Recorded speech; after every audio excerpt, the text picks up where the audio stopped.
سلام زخبركم بيتسب إذا فيديو أقدمنا وقدم حدا معلت سغيلنا أنت نبرنا استطقمنا له كلاسيكال ني 5 سكند زخون كوبي رايت سلازترخبو دقيمنا أما حاجنا خنسقلان نتاز نبرتون كنت فأنت قديدنا مهلونا مسنا يغريتو نحبر لما أنتم بقرب زعبا خلطة بتعم زفاور سبات تاقوال بسنك زنبرانا مزراب شجر بفاميلن بمافياتات نيتعدن زقاتومم شجرات تزونت فيلمي حيزلكم متي زلخو نساهم زلخو عدلاو مدد أبيل مكيلي سناي مكتال خونلكم ناتمنه نابت مدب كبلكم أقدم جن قرب ساعة الحذات مثل زلا ينقلت مصين تتغيروا يقريتي حتت هيدق مني سلام زخبركم تخططلتي أيوي فيلم ريفيو كما يتخونوا هم نبارات انقع سلام صنحكم تم حدش سخا انقع سلام مصاخم ندبلنا نابتن لما أنت زدالنا يتحستخن السقاقركم كرمي جن تم نبارات لايك تم حدش تخا سبسكرايب بمقبار تتابعنا بتحتنا نحتت Wake up.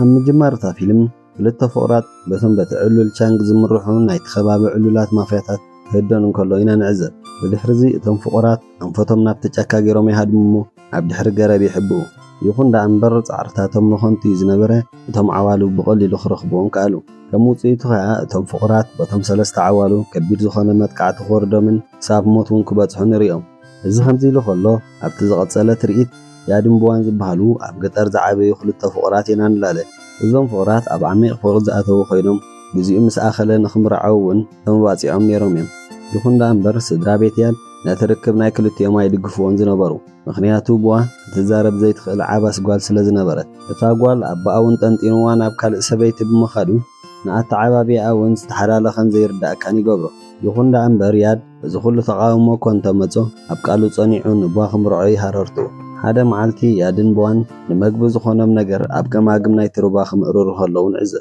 كارتيتاتهم بمقب مليئهم نجزان دا تملسو خلو زخون فتر تشجر زخونو جروب زي تحسب امن الدرويم نبوا هارمو ما يهادم بس امن استهارمت بوا يدممو ياد بقولتف حسن نيو نجزاي وسدا جزا مسبصحت أديا قسلات حكم اللامو مستوسنا جزي اختعرف كم زلوات نجرا بدحرزي إتاسبيتي نياد نبحث رخيبة بزعبا مسبوع زلو مركب تزراربو كابزب مغصال مسبوع زلو ركب نخوقارز كاب از حاشة قوالن كاب زحاشون دحامون كم زقبو وخن مخرط لقصالو يخون دا أنبر ياد ميتاناي تقوشت كم زي قدسان نبواد مالعن زخون نجر كم زفكراني زارب ماليا زي بلو تقاومو كاب بيتسابن دك تعدن كونت هالوب توم يادن بوان زبهالو فقرات جنس أمام إذن بمحب فورم يغطلو زبزح جزيهم عبسراح كم عسى مقفاف مقب مسرح بحدا يوم زحلفوا كان جنتهم كلتا يعرختن من دك تعدي أمزو نبرو وزوم سبات وهنا يكون صراح سلازي بلهم لا زبهالي بلهم ابتعدو خلال ندابلو نتهم دك عدي حمام رأسيهم زخنوا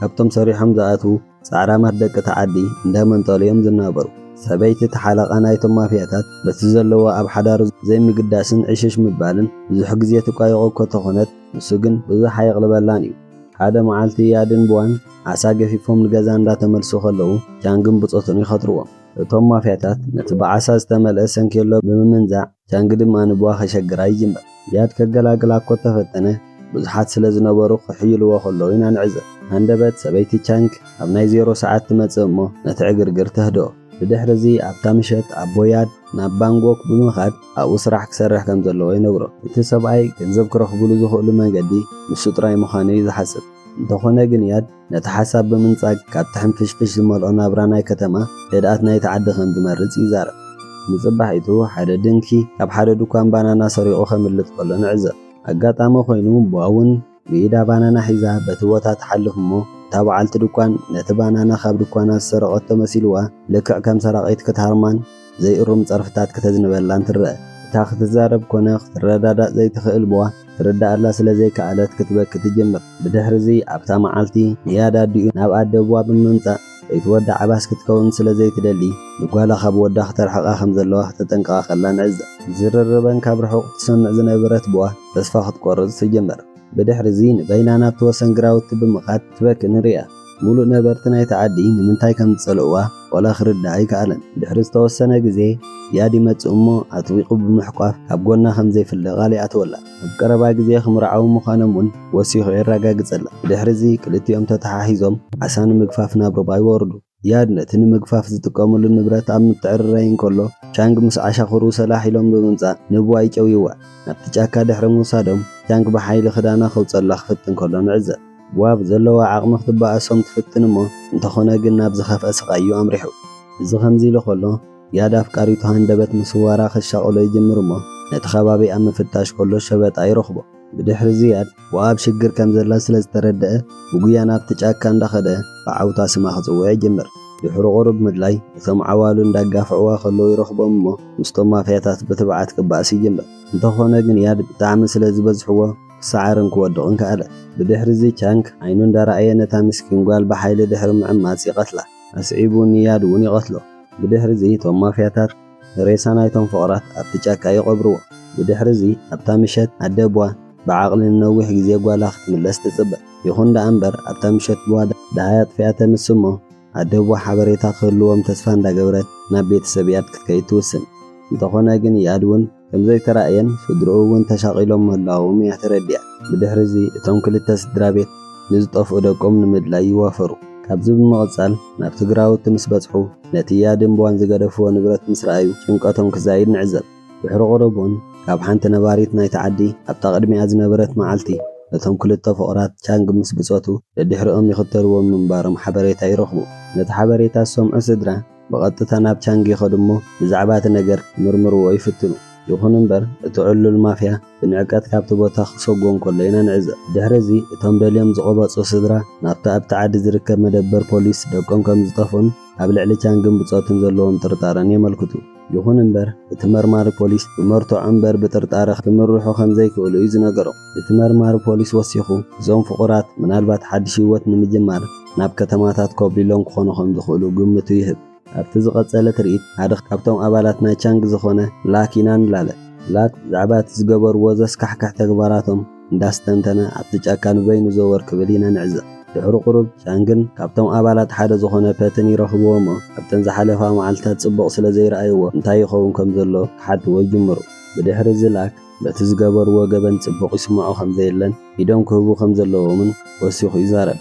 ነዚ ዝሰምዐ ቻንግ ካላሽኑ መዚዙ ካልኣይ ግዜ ከምዚ ዓይነት ዘረባት ተዛሪቡ እቶም ፖሊስ እውን እንታይ ከም ዝገበሩን ተፈሊጦም ክቐትሎ ምዃኑ የጉባዕበዐሉ። ድሕሪ እዚ እቶም ማፍያታት ንሃድን ናብቲ ውሽጢ ጫካ ይኣትዉ። ዝህደኑ እንስሳታት ኣብ ምድላይ ከለዉ ግን ንባዕሎም ብመንፈስ ናይ ቡዋ ክህደኑ ይጅምሩ። ብድሕሪ እዚ እቶም ማፍያታት ብዘለዎም ዓቕሚ ተጠቒሞም ካብቲ ቦታ ክሃድሙ ንዕዘብ። ንምሸቱ እዞም ሰባት ምስ ዝተወሰነ ኣዋልድ ኮይኖም መስተን ሓሽሽን ተጠቒሞም ክዘናግዑ ይረኣዩ። ኣብ መንጎ ምዝንግዖም ላክ ንኽሸይን መመኽነይታ ኣቕሪቡ ይወፅእ። ኣብ መንጎ ስርሑ ከዓ ኣብ ቅድሚኡ ሓንቲ ዝወደቐት ጓል ከም ዘላ የስተብል። ላክ ብቐስታ ናብኣ ብምቕራብ ናብኡ ገጻ የዙራ እሞ ቡዋ ምዃና ይረጋግጽ።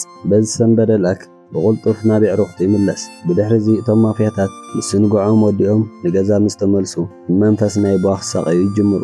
ብፍላይ ከዓ ላክ ናብ ዓራቱ ምስ ደየበ ብተደጋጋሚ ናይ ቡዋ መንፈስ ከሸጉሮ ይጅምር። እቲ ዘፍርሕን ዘስካሕክሕን መንፈስ እውን ሙሉእ ለይቲ ንኸይድቀስ ይድርኹ። ንጽባሒቱ ንፐት እቲ ዘጋጠሞ ኩሉ የካፍሎ። ዘይተጸበየ ነገር ካብ ፐት እውን ተመሳሳሊ ነገር ከም ዘጋጠሙ ይሰምዕ። ብድሕሪ እዚ ላክ ካብቲ ቁሸት ወፂኦም ኣብ ዓበይቲ ከተማታት ስራሕ ክሰርሑ ክፍትኑ ከም ዘለዎም ሓሳብ የቕርብ። ላክ ወሲኹ እቶም ነበርቲ ናይቲ ዓዲ እንታይ ከም ዝገበሩን ተፈሊጦም ጠቕሊሎም ክጠፍኡ ከም ዘለዎም ይዛረብ። ብድሕሪ እዚ እቶም ሰባት ንመወዳእታ ግዜ ኣብቲ ጫካ ናይ ሃድን ዕዮኦም ኣብ ምፍፃም ከለዉ ይረኣዩ። ኣብዛ ሰዓት ግን ላክ እቲ ብዛዕባ ቡዋ ዝረኣየ መንፈስ እንዳገደደ ስለ ዝኸደ ህይወቱ ንኸትርፍ ይሃድም። ላክ ኣብ ህድማ ከሎ ምስ ገረብ ስለ ዝተጋጨወ ብኡ ንብኡ ክመውት ይኽእል። ኣብታ ምሸት ፐት ብወገኑ ብሕማቕ ሕልሚ ክሳቕ ይጅምር። ከም ውፅኢቱ እውን ንኽድቅስ ይሽገር። በቲ ሕልሚ ዝተሰናበደ ፐት ገጹ ንኽሕፀብ ናብ ባኞ ይኣቱ እሞ እንተኾነ ግን ብናይ ያድ መንፈስ ክህደኒ ኢና ንዕዘብ። ብድሕሪ እዚ ንሱ እውን ከይቅተል ዝፈርሐ ፐት እንጊህ ናብ ኣከባቢኡ ዝርከብ ቤተ መቕደስ ብምኻድ ክናሳሕ ከሎ ንሪኦ። ካብዚ ብምቕጻል ምስ ቻንግ ይራኸቡ እሞ ፐት ገበኖም ነቶም ደቂ ተዓዲ ክናዘዙ ከም ዘለዎም ይዛረብ። በዚ ዘረባ ዝተቖጥዐ ዓለቓ ናይቶም ማፍያታት ቻንግ ግን ንፐት ብጉስጢ የጣምሞ እሞ ዝኾነ ነገር ብጮቕ ንኸይብል እውን የጠንቅቖ።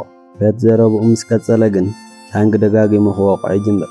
ኣብታ ምሸት ቻንግ ርእይዎ ዘይፈልጥ ሕልሚ ምስ ዓራቱ ተኣሲሩ ናይ ቡዋን ያድን መንፈስ እውን ባስ ሒዞም ከፈራርሕዎ ከለዉ ይርኢ።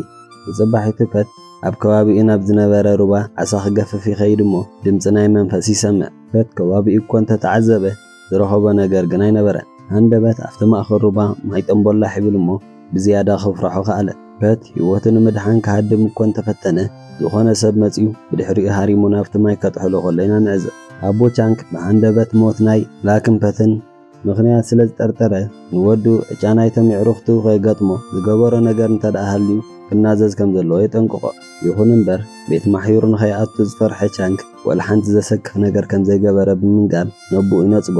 ንቻንክ ዘይተረድኦ ሓደ ነገር እንተደኣ ሃልዩ ግን ናይ ብዋንያድን መንፈስ ኣብ ከባቢኡ ምህላው እዩ። መሬት ምስ መሰየ እቲ ኣብ ጎኑ ሰበይቲ ደቂሱ ዝነበረ ቻንክ ካብ ከባቢ ክሽነ ዝኾነ ድምፂ ክመጽእ ይሰምዕ እሞ ንሰበይቲ ካብ ምድቃሳ ኣተንሲኡ ንሳ እውን ሰሚዓቶ እንተኾይና ይሓታ። እንተኾነ ግን በዓልቲ ቤቱ ኣብ ድቃስ ከም ዘላን ክርብሻ ከም ዘይብሉን ነጊራቶ ናብ ምድቃሳ ትምለስ። ድሕሪ ቁሩብ ተመሳሳሊ ድምፂ ይሰምዕ እሞ ብፍርሒ ክውረር ይጅምር። ብድሕሪ እዚ ካብ ድቃሱ ተንሲኡ ናብቲ ድምፂ ዝሰምዓሉ ክፍሊ ይኸይድ እሞ መብራህቲ ክውላዕ ኣብ ዝፈተነሉ ግዜ እቲ ኣምፑል ከም ዝተቓጸለ ይርዳእ። ብድሕሪ እዚ እቲ ብፍርሒ ዝተዋሕጠ ቻንክ ሽምዓ ክብርህ ክፍትን ከሎ ብመንፈስ ባዕላ ትጠፍእ። ኣብታ ህሞት መንፈስ ናይ ቡዋ ብስንባደ ልቡ ብኣፉ ክትወፅእ ክሳብ ትደሊ ኣብ ቅድሚኡ ውትፍ ይብሎ። ብድሕሪ እዚ በዚ ዝተደናገረ ቻንክ ካራ ብምዕትዓት ነቲ ጎስቲ ደጋጊሙ ክወግኦ ከሎ ንዕዘብ። ይኹን እምበር እቲ ኩሉ ዝገበሮ ንገዛእ በዓልቲ ኺዳኑ ምዃኑ ጸኒሑ እዩ ተረዲእዎ። ከም ውጽኢቱ ኸኣ ክትመውት ከኣለ። ቻንክ እንታይ ከም ዝገበረ ስለ ዘይተረድኦ ሬሳ ሰበይቲ ሓቒፉ ከም ህፃን ክበኪ ይጅምር። ድሕሪ ቁሩብ ግን ሓደ እንታይነቱ ዘይተፈልጠ ሰብ ድሕሪኡ መፂኡ ብምህራም ሃለዋቱ ከም ዘጥፍእ ይገብሮ። ድሕሪ ዝተወሰነ እዋን ቻንግ ናብ ልቡ ተመሊሱ ነብሱ ተኣሲራ ይረኽባ። እቲ ቀንዲ ዘደንጽኦ ነገር ግን እቶም ቀቲለዮም ኢሉ ዝሓሰቦም ያድን ቡዋን ብህይወት ኣብ ቅድሚኡ ብምርኣዩ እዩ። እቲ ሓቂ ኣብዚኣ እዩ ዝግለጸልና። እቶም ማፍያታት ነቶም ፍቑራት ምስ ቀበርዎም ማይ ብምውቅዑ ዘሪቑን ውሽጢ ይኣቱ እሞ ኣብቲ ሃለዋቶም ኣጥፊኦምሉ ዝነበሮም ከም ዘበራበሮም ኢና ንርዳእ። ከቢድ ጉድኣት እኮ እንተነበሮም ነናሓድሕዶም ተደጋጊፎም ክወፁ ኸኣሉ። ነናሓድሕዶም እንዳተሓጋገዙ እውን ቁስሎም ይተሓኻኸሙ። ንዝተወሰነ መዓልታት ዝኾኖም እውን ኣብቲ ጫካ መጽለሊ ሰሪሖም ከም ዝነበሩ ይገልጽልና። በብቑሩብ ነቲ ኣብ ልዕሊኦም ዝተገብረ ጭካነን በደልን ገና ንኽፈድዩ እንዳሓሰቡ እውን ካብ ሕማሞም ይሓውዩ። ንሴጣን ከጥፍኦ ዝኽእል ሴጣን ጥራይ ኢሎም ብምእማን ሓስቦም ክኸፍልዎም ብምብጋስ ብዘስካሕካሕ ኣገባብ ሓደ ድሕሪ ሓደ ክቐትልዎም ከም ዝኽኣሉ ይዛረቡ። ነዚ ዝሰምዐ ቻንክ ንህይወቱ ክልምን ጀመረ። እቲ ልመና እውን ምስቲ ቅድሚ ሕጂ ክቐትሎም ከሎ ዝለመንዎ ዝመሳሰል ልመና እዩ። ይኹን እምበር ኣብዚ ሰዓት እቲ ፀወታ ናይቶም ፍቑራት ስለ ዝነበረ ነቲ ለመና ዕሽሽ ብምባል ንቻንክ ቀቲሎም ንኦም ብምፍዳይ ነታ ፊልም ይዛዝምዎ። እምበኣር ዝኸበርኩም ተኸታተልቲ ኤቢ ፊልም ሪቪው ቪድዮና ክሳብ መወዳእታ ስለ ዝተኸታተልኩሞ ምስጋናና ብቓላት ዝንገር ኣይኮነን። ንሎማዓንቲ ሒዝናዮ ዝመጻና ነዚ ዝተኸታተልኩሞ ይመስል ከም ዝፈተኹሞ ኣይንጠራጠርን። ዝኾነ ሓሳብ ወይ እውን ሃናፂ ነቐፌታት ኣለኩም ኣብ ኮመንት ከተቐምጡልና ንሕብር። ክሳብ ቀጻሊ መደብና ሰላም ቀኒዩ።